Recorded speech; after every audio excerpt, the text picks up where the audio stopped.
Dealers won't tell you this, but some of the most unstoppable machines ever built are rusting in fields right now, selling for pocket change.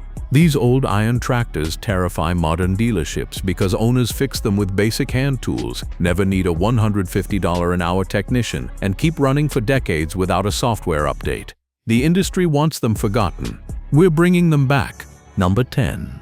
Oliver 88. Kicking off our list at number 10 is the Oliver 88, produced from 1947 through 1954. Oliver was once one of the most respected names in American agriculture, and the 88 is arguably the machine that earned that reputation most completely. The Oliver 88 came in both row crop and standard configurations and was powered by a 231 cubic inch 6-cylinder engine that produced approximately 40 horsepower at the drawbar and around 48 horsepower on the belt. Those numbers might sound modest today, but in the late 1940s, this was serious working power. The engine was known for smooth operation and impressive longevity. Many original 88 engines are still turning over today with nothing more than routine maintenance. What makes the Oliver 88 special from a mechanical standpoint is its overhead valve engine design at a time when flathead engines were still common. The OHV configuration gave better combustion efficiency and easier valve access for rebuilding. Oliver also used a high-clearance front axle design that gave the row crop version excellent maneuverability through tight corn rows. Parts availability remains reasonable thanks to a loyal enthusiast community. And the simplicity of the drivetrain means even a moderately experienced home mechanic can perform a full engine rebuild. Dealers hate this one because a well-maintained Oliver 88 will do a legitimate day's work on a small farm and costs a fraction of any modern compact utility tractor. Number 9. Minneapolis Moline UDLX Tomfer Tractor. At number 9, we have one of the most fascinating and misunderstood tractors in American agricultural history.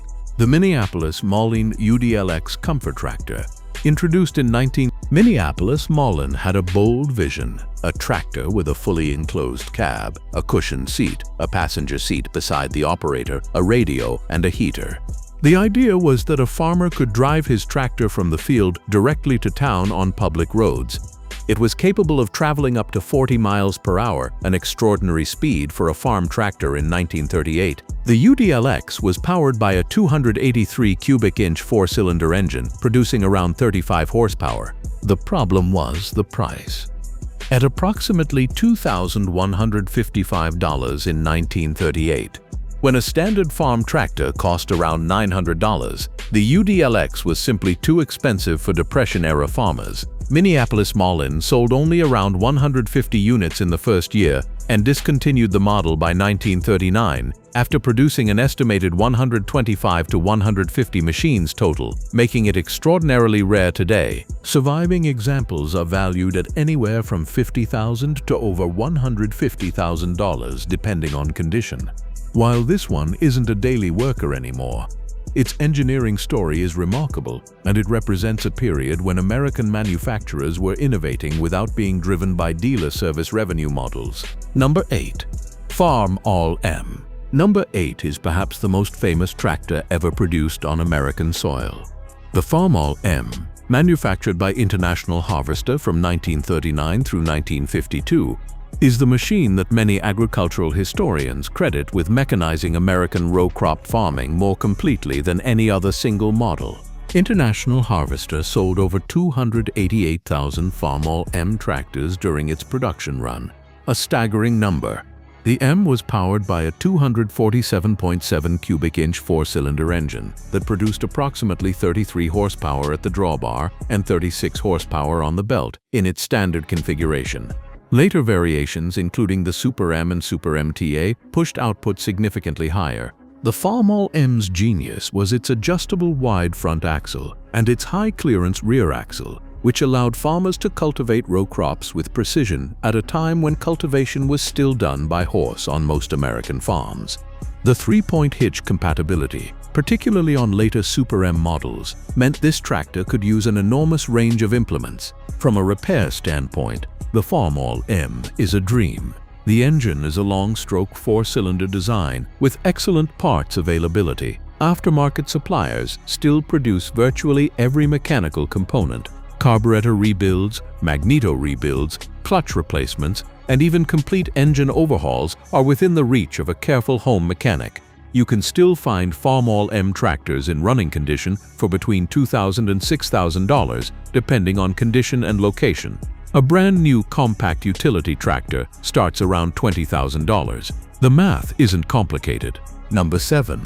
Allis-Chalmers WD45. At number 7, the Allis-Chalmers WD45 deserves far more recognition than it typically receives. Produced from 1953 through 1957, the WD45 was Allis-Chalmers' most advanced tractor of the era and introduced features that were genuinely ahead of their time. The WD45 was available in gasoline, LP gas, and diesel configurations. The diesel version used a 230 cubic inch four-cylinder engine producing approximately 43 horsepower, making it one of the stronger tractors in its class for the mid-1950s. The gasoline version used a 226 cubic inch four-cylinder producing around 40 horsepower. What made the WD45 groundbreaking was its traction booster system, a hydraulic feature that transferred implement weight to the rear wheels automatically as draft resistance increased, improving traction in difficult field conditions without manual adjustment. This was a sophisticated engineering solution to a real-world farming problem, and it appeared years before similar systems became standard on other manufacturers' tractors. The WD45 also featured a live PTO, meaning the power takeoff shaft operated independently of the transmission, allowing the operator to stop forward motion without stopping implement operation.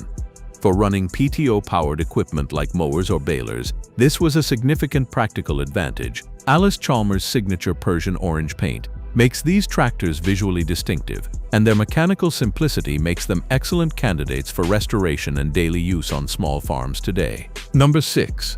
The John Deere Model A. Number 6 brings us to one of the most beloved tractors in history, the John Deere Model A, produced from 1934 through 1952. This is the tractor that cemented John Deere's position as a dominant force in American agriculture. And the irony is rich. The very company that now locks its equipment behind proprietary software built its reputation on a machine that any farmer could fix himself. The Model A used John Deere's signature two-cylinder horizontal engine, a design affectionately nicknamed the Johnny Popper for its distinctive exhaust sound. The engine displaced 309 cubic inches in its later configurations and produced approximately 26 horsepower at the drawbar in standard form, with later versions producing more. The two-cylinder design was deliberately chosen by John Deere for its simplicity, fewer parts, easier access, lower maintenance costs. John Deere produced over 328,000 Model A tractors across its production run, making parts availability excellent to this day. The two-cylinder engine is extraordinarily accessible. The entire valve train, pistons, and connecting rods can be serviced without removing the engine from the frame on most configurations. Magneto ignition systems on these tractors are well documented and straightforward to rebuild.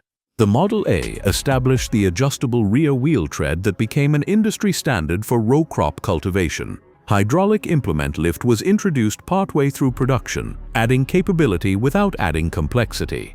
If you want a piece of genuine American agricultural history that you can actually use and maintain yourself, the Model A remains one of the finest choices available. Number 5. The Ford 8N. Halfway through our list at number 5 is arguably the most successful tractor ever produced in terms of accessibility and impact. The Ford 8N, manufactured from 1947 through 1952.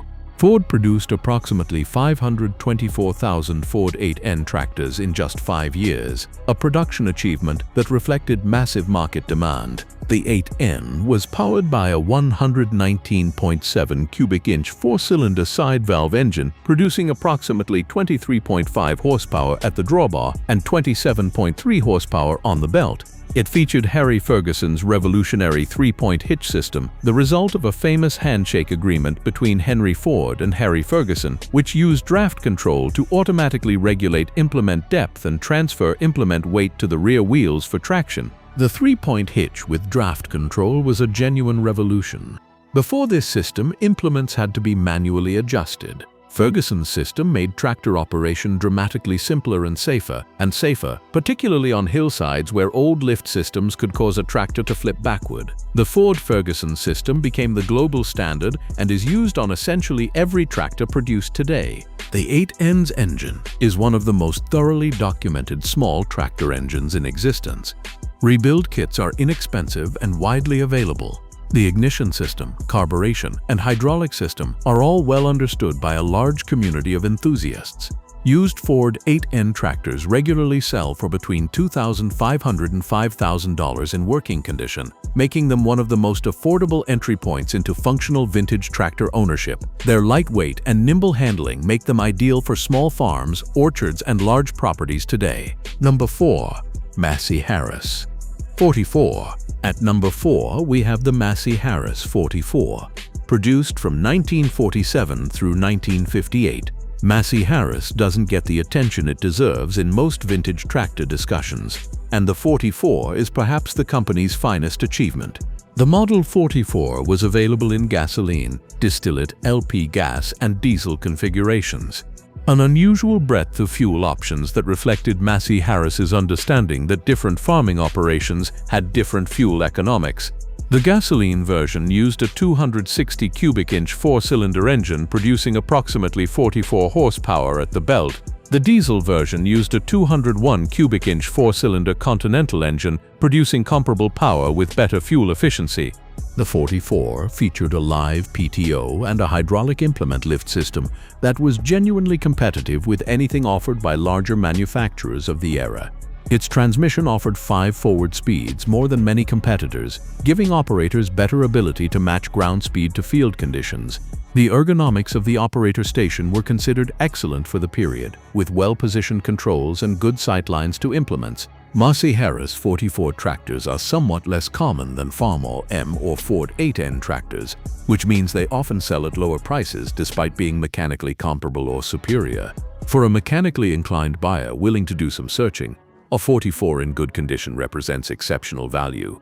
The loyal Massey-Harris enthusiast community has kept parts and knowledge accessible. Number 3. International Harvester 560. Number 3 is the International Harvester 560, produced from 1958 through 1963, and this one comes with a complicated history worth discussing honestly. The IH560 was International Harvester's attempt to offer a high-horsepower row crop tractor to compete with diesel-powered alternatives from John Deere and others. The gasoline version used a 281 cubic inch 6-cylinder engine, while the diesel version used a 263 cubic inch 6-cylinder engine. Horsepower ratings were approximately 60 at the drawbar for the diesel, genuinely substantial power for a row crop tractor of the era. Here's the honest part of the story. Early IH560 tractors had significant problems. The transmission and final drive were stressed beyond their design limits, leading to a wave of field failures that seriously damaged International Harvester's reputation. IH was forced to offer repairs and upgrades, and the company invested heavily in redesigning components. Later production 560s and properly rebuilt earlier examples incorporated the improved specifications and are significantly more reliable. Why does this make our list? Because the 560's problems were ultimately solved. The fixes are well documented, the upgraded components are available, and a properly rebuilt 560 is a genuinely powerful working tractor. The troubled history has suppressed prices, meaning buyers who do their research can acquire serious horsepower at a significant discount compared to comparable tractors. Understanding a machine's history, including its problems, is exactly the kind of knowledge that separates informed buyers from those who depend entirely on dealers. Number 2. Oliver 1800. At number 2, the Oliver 1800, produced from 1960 through 1969, is one of the most underappreciated high-horsepower vintage tractors available today. Oliver built the 1800 around a 265 cubic inch 6-cylinder diesel engine in its later configurations, producing approximately 75 horsepower, exceptional output for its era. Oliver's engineering culture emphasized quality construction, and the 1800 reflected that with a robust transmission, a well-designed hydraulic system, and durable final drive components. The 1800 featured Oliver's excellent power shift transmission option, a partial power shift system that allowed ratio changes under load, reducing operator fatigue during long field days. Combined with the diesel engine's torque characteristics, the 1800 was a serious field machine that could pull large implements effectively. Oliver's corporate history. The company was acquired by White Farm Equipment in 1969, means the brand doesn't have the same enthusiast infrastructure as John Deere or Farmall. But this works in buyers' favor. Oliver 1800 tractors regularly sell at auction for prices that would be considered laughably low for comparable horsepower in any other brand.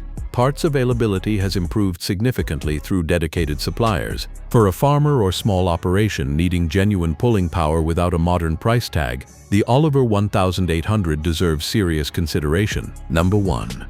John Deere 4020. At number 1, there really is only one honest choice. The John Deere 4020, produced from 1963 through 1972.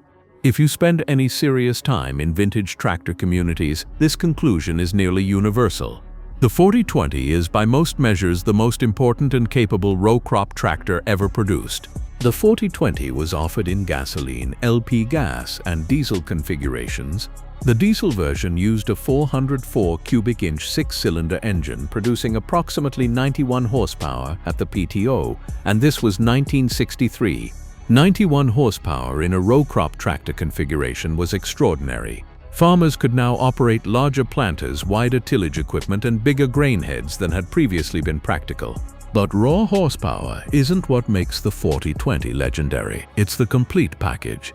The 4020 introduced John Deere's Power Shift transmission, an 8-speed fully synchronized transmission that allowed ratio changes without stopping or using a clutch. Combined with the diesel's broad power band, operators could maintain optimal field speed through changing soil conditions without any interruption. This was transformative for productivity. The hydraulic system on the 4020 was powerful and responsive, capable of operating multiple simultaneous functions. The operator station offered excellent visibility and ergonomics. The 3-point hitch was Category 2, compatible with a broad range of implements. Everything about the 4020 reflected mature, confident engineering at the height of American manufacturing capability. John Deere produced over 180,000 Model 4020 tractors, which means parts availability is outstanding. The engine, transmission, and hydraulic systems are thoroughly documented. A complete engine overhaul on a 4020 diesel is absolutely achievable for a competent home mechanic working from the factory service manual. Functioning 4020 tractors sell for between $8,000 and $20,000 depending on configuration and condition, representing power per dollar value that no modern tractor can approach. This is exactly why dealers hate it. A 4020 owner doesn't need them. He doesn't need their diagnostic software, their proprietary parts, or their service appointments. He needs a good set of tools, a factory service manual, and the willingness to learn his machine. That combination of capability, durability, parts availability, and owner serviceability is why the John Deere 4020 sits at the top of this list, and why it will still be working fields long after today's software-locked machines have been written off as unrepairable. If you found this valuable, hit the like button and subscribe. We cover old iron, real machinery, and the kind of agricultural history that the industry would rather you forgot. Drop your favorite old tractor in the comments below. We'll see you in the next one.